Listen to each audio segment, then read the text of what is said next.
On the night of October 26, the armed forces of the Russian Federation launched another massive missile attack on the territory of Ukraine. It is noteworthy that an air alert sounded in all regions of this long-suffering Eastern European country during this missile attack. Independent monitoring services have recorded at least 15 powerful explosions in such regions of Ukraine as Dnipropetrovsk, Kiev, Poltava, and Lviv. And 20 hours later, on the evening of October 26, some data appeared on the results of this missile attack. However, before moving on to the main topic of this video, I would like to give you some very important news from the Special Military Operations Zone. So, a few hours ago, war correspondents reported that the strategically important city of Gornak, in the Pokrovsk direction of the front, came under the full control of the Russian army. Numerous Russian telegram channels also confirmed this information. According to them, the soldiers of the group of troops under the designation center established full control over the city of Gornak on October 26 at 3 p.m. Moscow time.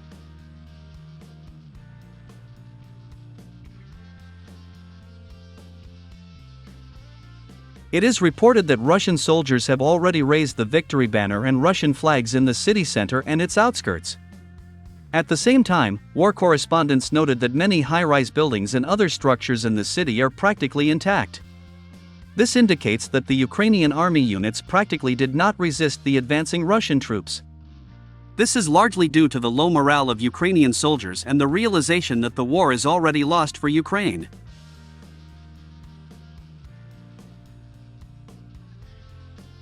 My friends, at the same time, you must understand that with the transition of Gornak under the control of Russian troops, the Ukrainian army garrison located in Korokovka is simply doomed. Against this backdrop, it is safe to say that Korokovka will also come under the full control of the Russian army in the coming days.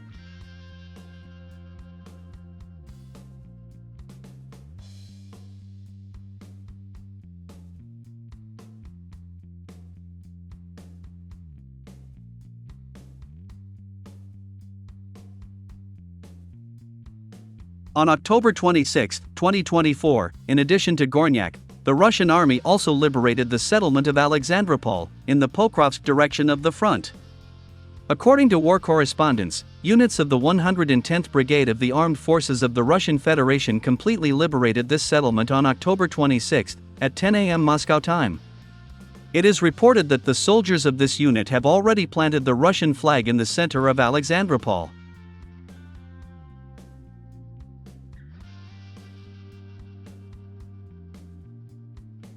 It is worth noting that during the liberation of Alexandra Paul and Gornak, the Russian army again used the tactics of flank attacks that had been tested earlier in the battles. Thanks to such tactics, resisting enemy units face the threat of encirclement, as a result of which they are forced to leave cities and towns. Thanks to such tactics, the advancing Russian army does not suffer serious losses in manpower and equipment, while liberating strategically important settlements.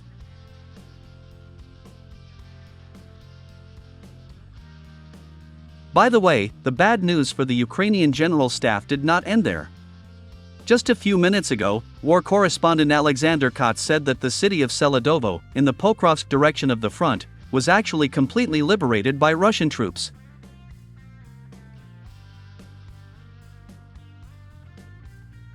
I officially declare that Russian troops have actually completely liberated Seladovo, and have begun to liberate the urban-type settlement of Vishnevoy, war correspondent Alexander Cott said. Against this backdrop, even pro-Ukrainian Western military experts admit that the front of the Ukrainian army in the Pokrovsk direction of the front is actually completely collapsed. Surprisingly, this fact was also recognized by Ukrainian nationalists. In particular, the commanders of the nationalist Azov and Kraken detachments recognized that the Ukrainian army had lost Donbass. According to them, in early November, Russian troops will capture Mirnograd and Pokrovsk. In this regard, they called on the commander-in-chief of the armed forces of Ukraine to begin building defenses in the Dnipropetrovsk region and in the northern part of the Zaporizhia region, which is still under the control of the Ukrainian army. According to these ardent Ukrainian nationalists, the offensive pace of the Russian army has reached alarming proportions. They claim that if the Ukrainian troops fail to stop or slow down the enemy's advance, the Russian army may approach the gates of Kiev by the end of this year.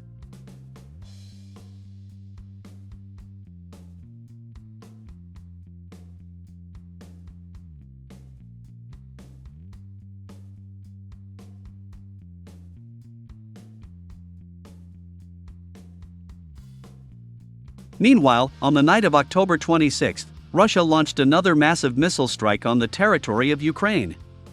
As I said earlier, military facilities in the Dnipropetrovsk, Kiev, Poltava, and Lviv regions were subjected to missile strikes.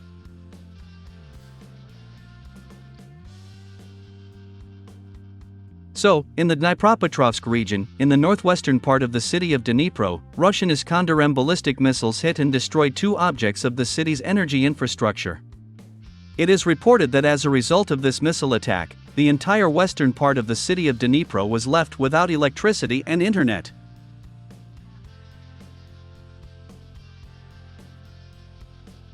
About 5 explosions were recorded in the Kiev Oblast, in the Obukovsky, Buchansky, and Boryspil districts of this region. It is reported about the destruction of 2 warehouses and 1 German medium-range air defense system Iris-T.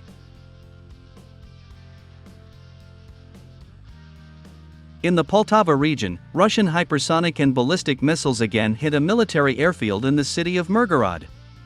Independent monitoring services have recorded at least 5 powerful explosions on the territory of this military facility. Let me remind you that this airfield is one of the few in Ukraine that is capable of accepting American F-16 fighter jets.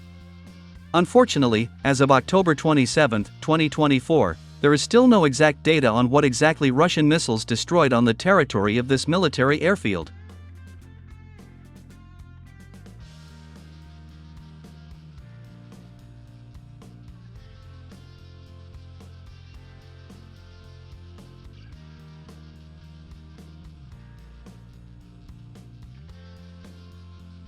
And finally, in the Lviv region, in the northwestern part of the settlement of Starchy, 2 Russian Iskander-M ballistic missiles hit a local military training center. According to the influential Russian telegram channel Donbassky Partisan, as a result of this attack, 2 barracks, a gym, a clothing warehouse, and a parking and service point of Ukrainian military hardware were destroyed. It is reliably known that as a result of this attack, 10 units of heavy military equipment and 20 officers of the Ukrainian army were also destroyed, including military instructors from armies of NATO countries. In particular, at least 8 military instructors from Britain, Poland, and Canada are reported dead.